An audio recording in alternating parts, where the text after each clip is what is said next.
Welcome to Rajapalayam recipes. இன்றைக்கி நம்ம என்ன பண்ண போகிறோன்னா ஒரு ஸ்வீட் தான் பண்ண போகிறோம். அது எந்த மாதிரி ஸ்வீட்டுன்னா, நான் இது வரைக்கும் சாப்பிட்ருக்கேன், ஆனால் செஞ்சு பார்த்ததில்லை. இந்த வாட்டி சமீபத்தில் சென்னைக்கு போகிறப்போ ஒரு நார்த் இந்தியன் ஹோட்டலில் இது கொடுத்தாங்க. அங்கே தான் கேட்டுட்டு வந்து இப்போ நம்ம ஃப்ரெண்ட்ஸுக்காக ஷேர் பண்ணுறேன். ரொம்ப வித்தியாசமாக, ரொம்ப டேஸ்ட்டாக, சூப்பராக இருந்தது. இந்த டெல்லி கேரட் வச்சு தான் அவங்க செஞ்சுருந்தாங்க. அதுக்கு வந்து என்னென்ன தேவைன்னு பார்த்துடலாம். 100 கிராம் பன்னீர், 1 கப் பாதாம், 1 கப் பால் பவுடர், கொஞ்சம் கிஸ்மிஸ், இது கொஞ்சம் வந்து பாதாம் ஃப்ளேக்ஸ் வச்சுருக்கேன். பீட்ரூட் இல்லை, பீட்ரூட் வாங்க ஆள் அனுப்பிச்சிருக்கேன். அவங்க வந்ததுக்கப்புறம் அதுதான். இதுக்கு வந்து கொஞ்சம் 1 கப் பால், கொஞ்சம் நெய், அவ்வளோதாங்க. இதெல்லாம் க்ளீன் பண்ணிவிட்டு வேக வச்சு எடுத்துகிட்டு வந்துடலாம்.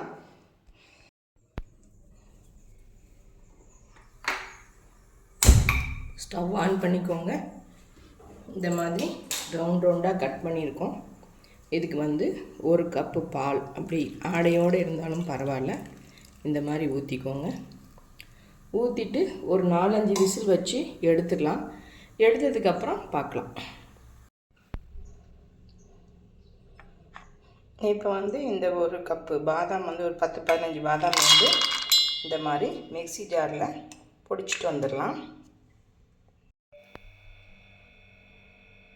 இப்போ பாதாமை வந்து இந்த மாதிரி பொடி பண்ணி வச்சுருக்கோம். இது எடுத்து வச்சுக்கலாம்.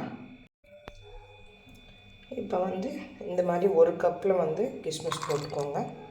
ஒரு ஸ்பூன் வச்சுக்கோங்களேன், ஒரு 20 இருக்கும். அதோட இந்த மாதிரி கொஞ்சமாக பீட்ரூட் போட்டுக்கோங்க. போட்டுட்டு 1 ஸ்பூன் நெய் போட்டுக்கோங்க. இதை வந்து அரைச்சிட்டு வந்துடலாம். இப்படி தான் எனக்கு அந்த செஃப் சொல்லி கொடுத்தாங்க. ஆனால் ரொம்ப ஒரு டேஸ்ட்டாக இருந்ததுங்க. அதனால தான் நம்ம ஃப்ரெண்ட்ஸுக்கு ஷேர் பண்ணுறேன். இது செஞ்சுருப்பீங்களா என்னென்னு எனக்கு தெரியல, ஆனால் நான் இதுதான் ஃபஸ்ட் டைம் பண்ணுறேன். இப்போ பாருங்கள், அந்த கேரட்டும் வந்து பாலில் நல்லா வெந்துருச்சு. இதையும் வந்து மிக்சியில் நல்லா பேஸ்ட் பண்ணிடலாம். இப்போ அடுப்பில் நெய் ஊற்றிருக்கோங்க. இதில் வந்து நம்ம அரைச்சி வச்ச அந்த கேரட் விழுது இருக்குது பார்த்திங்களா, அதை போட்டுக்கலாம்.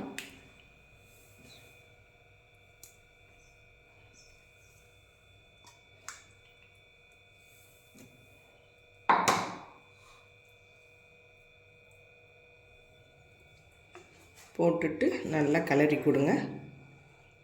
இது கலரே பார்த்திங்கன்னா ரொம்ப வித்தியாசமாக அந்த ஹோட்டலில் இருந்ததுனால தான் நான் கேட்டுட்டு வந்து பண்ணுறேன். இதுக்கு சுகர் வந்து ரொம்ப கம்மி தாங்க. சுகரே கூட போடக்கூட வேண்டான்னு கூட சொன்னாங்க. ஆனால் சுகர் போட்டால் கொஞ்சம் நல்லாயிருக்கும், போடுறோம்.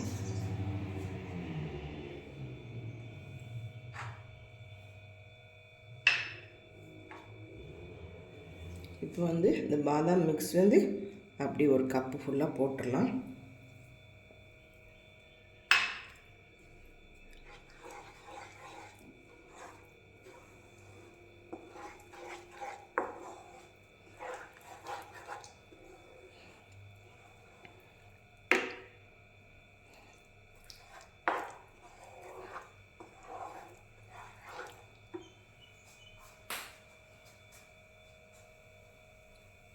அடுத்து வந்து பன்னீர் வந்து 1 கப்பு போட்டுக்கலாம். அந்த பீட்ரூட் எடுத்ததுனால உங்களுக்கு அந்த கலர் தெரியுதுங்க, வேற ஒன்றும் இல்லை.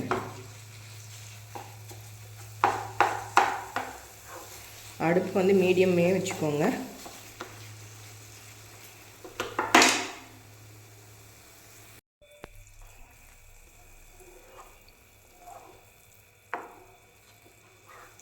ஃபஸ்ட்டு பாதாம் போட்டோம், அதுக்கப்புறம் பன்னீர் போட்டிருக்கோம். நல்லா மிக்ஸ் பண்ணிகிட்ருக்கோம். அதோடு வந்து இந்த பீட்ரூட், கிஸ்மிஸ், நெய் எல்லாம் வந்து ஒரு அரைச்சி வச்சுருக்கோம்ல, அதை போட்டுக்கோங்க. இது கலருக்காக தான் சொன்னாங்க அவங்க, வேறு ஒன்றும் இல்லை. ஒரு அட்டகாசமான சுவையில் இருந்தது.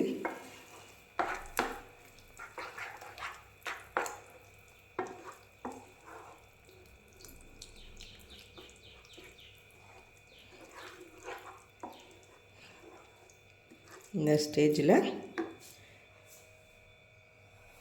பால் பவுடர் 1 கப்பு அப்படி போட்டுக்கலாம்.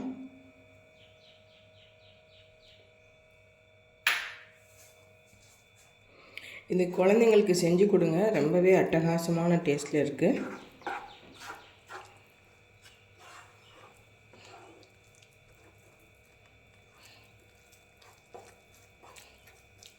கொஞ்சம் நெய் விட்டுக்கலாங்க. இப்போது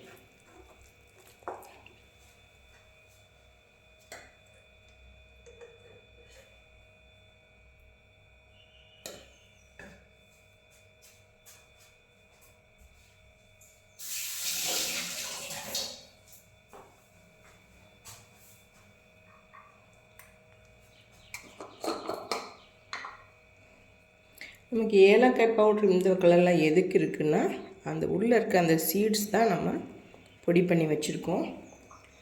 இது வந்து அந்த வாசம் ரொம்ப அட்டகாசமாக இருக்கும். நீங்கள் சாதாரண ஏலக்காய் விடையும் இது வந்து ரொம்ப நல்ல வாசம் கொடுக்கும்.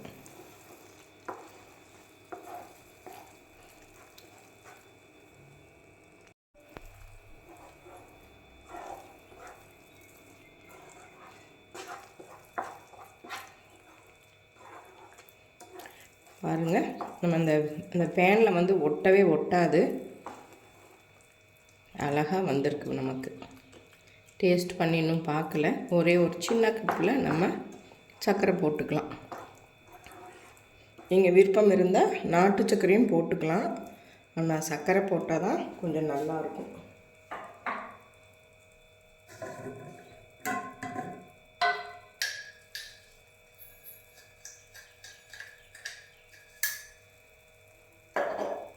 நான் சர்க்கரை கொஞ்சமாக 1/2 கப்பு தான் போட்டிருக்கேன்.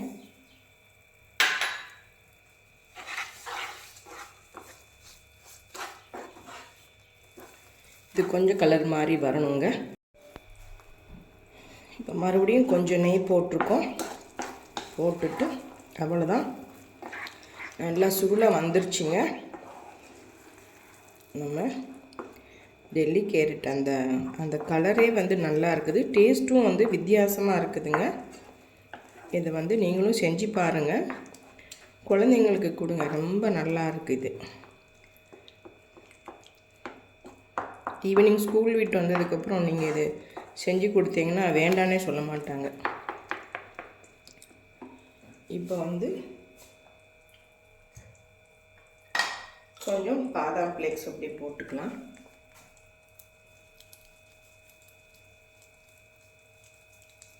அவ்வளோதான், நமக்கு இந்த ஸ்வீட் வந்து ரெடி ஆகிடுச்சிங்க.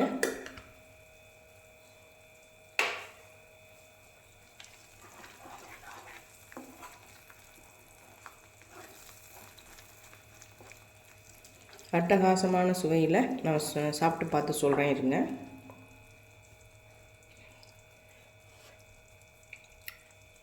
ஆஹா, அப்படி ஒரு சூப்பராக இருக்குதுங்க. ஸ்வீட் வந்து நான் ஒரு 1/2 கப்பு தான் போட்டேன்.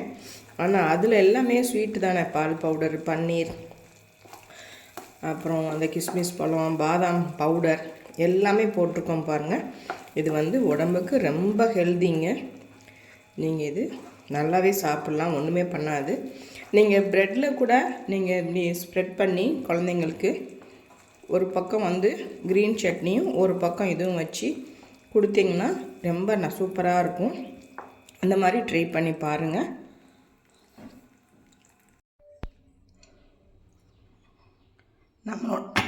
நம்மளோட காஜர் அல்வா ரெடி ஆகிடுச்சிங்க. சாப்பிட்றதுக்கும் ரொம்ப சுவையாக வந்தது. அவங்க என்ன சொல்லி கொடுத்தாங்களோ அதே மாதிரி தான் நான் பண்ணியிருக்கேன்.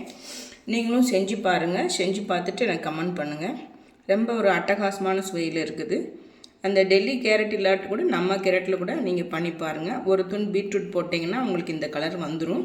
அதனால் இந்த மெத்தட் படி நீங்கள் செஞ்சு பாருங்கள். இந்த நார்த் இந்தியன் டேஸ்ட்டு ஒரு தனி டேஸ்ட்டுங்க. அதனால தான் நான் இது வந்து பண்ணோம். நான் வந்து பன்னீர் போட மாட்டேன், கோவா போட்டு பண்ணியிருக்கேன். இவங்க இந்த பன்னீர், பால் பவுடர் எல்லாம் போட்டதுனால ஒரு நல்ல சுவையில் நமக்கு கிடச்சிருக்கு. நீங்களும் இதை மாதிரி செஞ்சு பார்த்துட்டு எனக்கு கமெண்ட் பண்ணுங்கள். தேங்க்யூ.